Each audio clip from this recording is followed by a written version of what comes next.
Welcome back to That Dad Guy. It's April the 1st, 2023.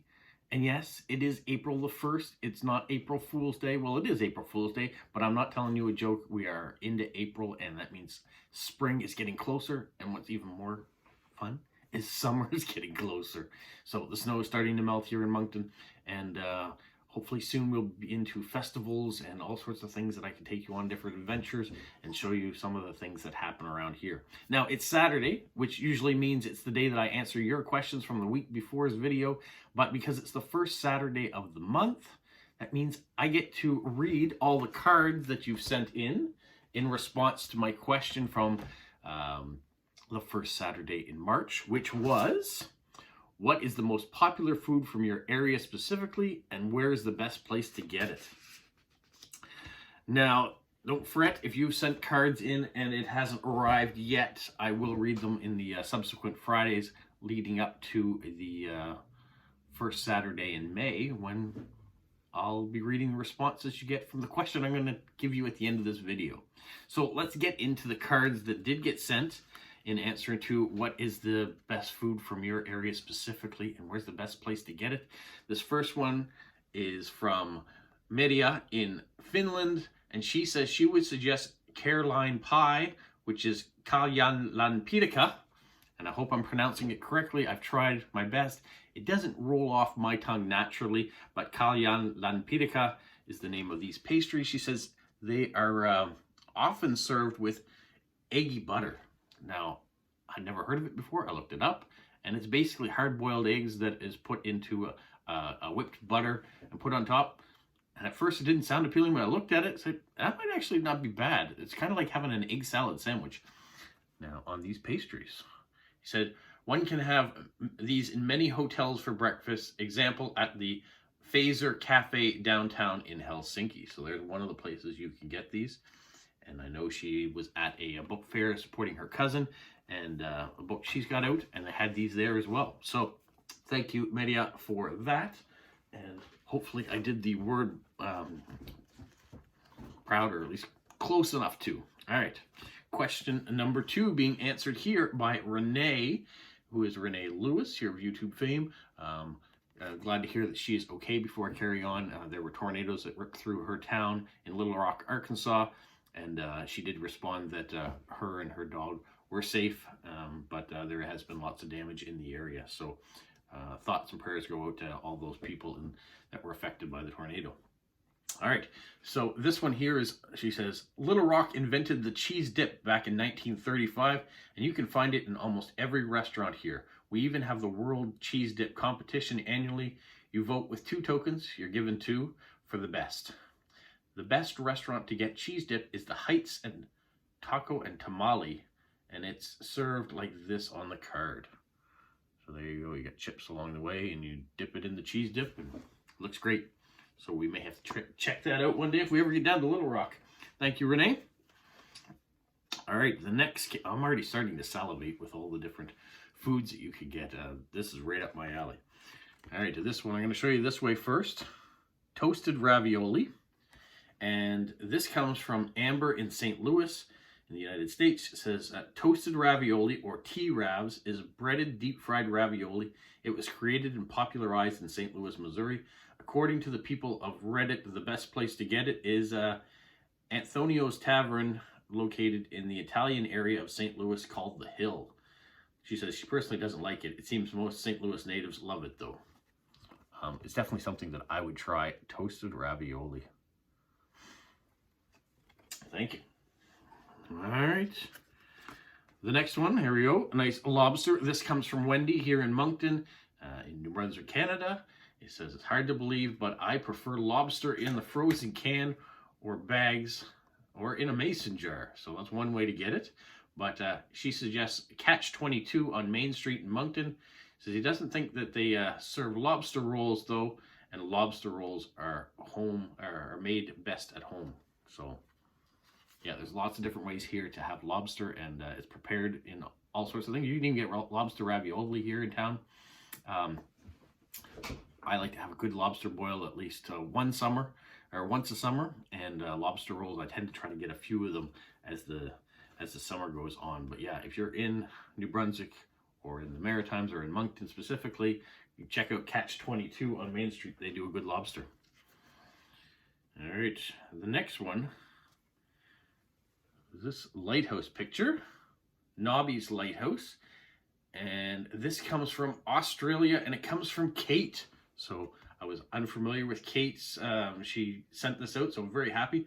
She says the most popular food in Newcastle, Australia is KFC, Kentucky Fried Chicken. It said, we have the largest KFC restaurant in the Southern Hemisphere.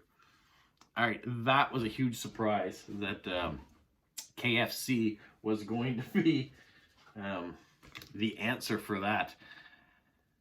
But yeah, that's what I asked for. What's popular in your area? It doesn't necessarily have to be something that you've invented, but what's popular? Well, what's popular in Newcastle, South Australia, Newcastle, Australia, is KFC.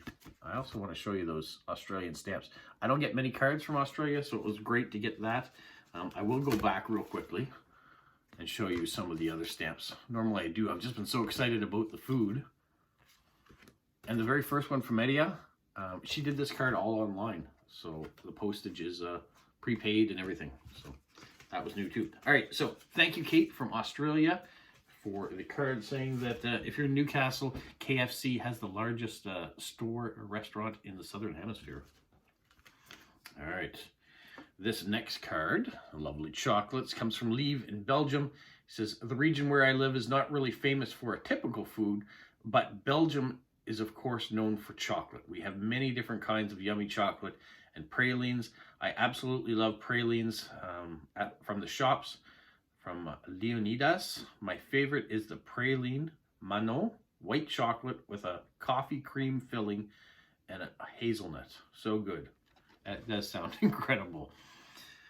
Run that by again. White chocolate with a coffee cream filling and hazelnut. All right. Yum. Yum, yum, yum. There's the stamp. So thank you, Lieve. I test too. We were in Belgium at one point in our lives, and the chocolate is fantastic. All right, this one here, Chesapeake Bay Crab card. This comes from Lila, and she's in Maryland. She says, local food, Maryland is for crabs. Now, I'm glad that the card didn't stop there, because crabs can mean many different things. It says, I love steamed blue crabs with Old Bay seasoning. You can pick it up at a busy roadside stands. I also love crab cakes. You can find the best ones at the Maryland State Fair. So if you're going down and you happen to be there when the Maryland State Fair is going on, pick up some crab cakes. And there's the forever stamp. Thank you, Lila. This next one comes from Chris, and he's in Indiana. Evansville, Indiana to be specific. He said, the most popular food that we are famous for is pan-fried pork brain sandwiches at the Hilltop Inn in Evansville, Indiana, topped off with with a pickle, onions, and mustard. They're not as bad as they sound. I hope you're right, because fried pork brain. Never had it, but it doesn't mean I wouldn't try it. I definitely, if it's something that's recommended and it's from your area, I'd give it a try. So, Chris, if I'm ever in Evansville, Indiana, we're going to have to go try fried pork brain sandwiches with pickle, onion, and mustard. There's the forever stamp.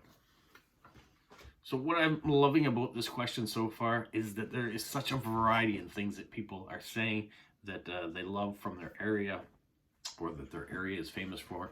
Maybe not that they love it, because there is someone who said they didn't like what she was recommending, but that's all right. All right, here we got a nice mixture. This comes from Robert in New Mexico, in Albuquerque. He says, there's not one favorite dish from New Mexico. However, whatever it is must have chili.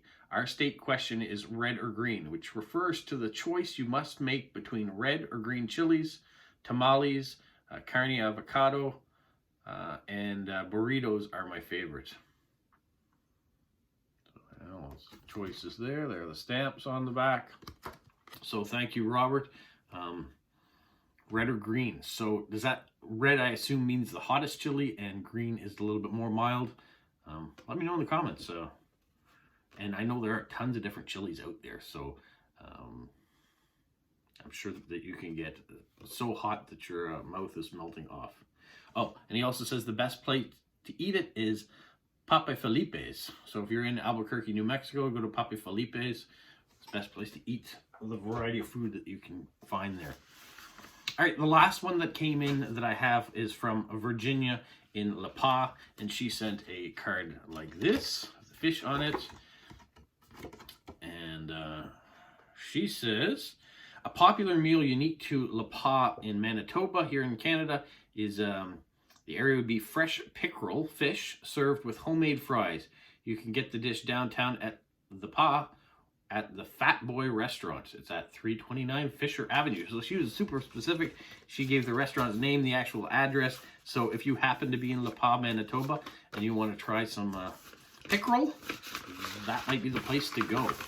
So I want to thank everybody who contributed again this month, for getting something out.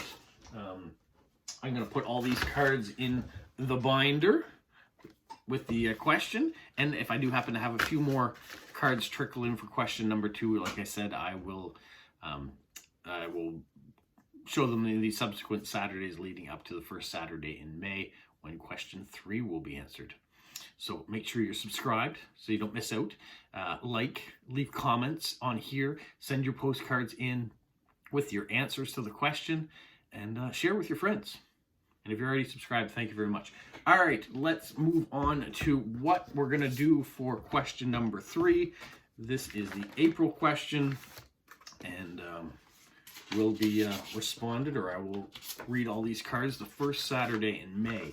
Now, I want to do something a touch different for May, because May is also going to be my father's, well, in May, my father will be turning 90. So if you feel like saying happy birthday to him, that's great. What I want to do is that first Saturday in May, when I'm reading all these questions and going through all the postcards and reading all the answers, I want to do it at the nursing home with my father. So he, and maybe my mother, if she'll join in on it.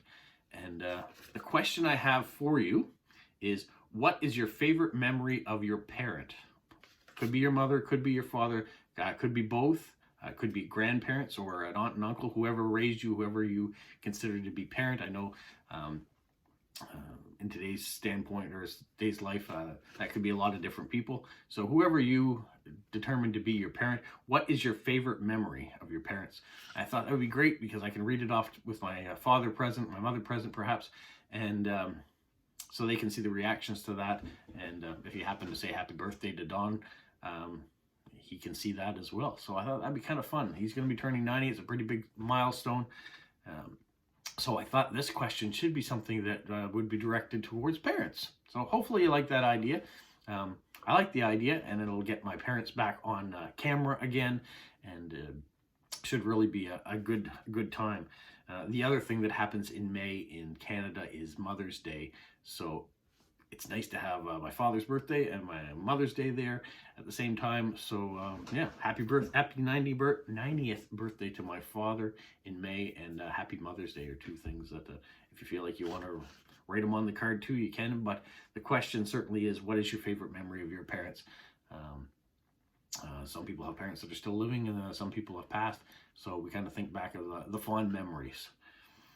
So that is the question. I think that it's going to be good. I'm excited about that. I've been excited that we're getting so much response already for these questions, and it's a little bit more different energy rather than you just asking me a question. Now, that's still going to continue. So for next Saturday, I'm going to be answering your questions. So make sure you leave a question in the comments below on this video, and then I will answer it next week.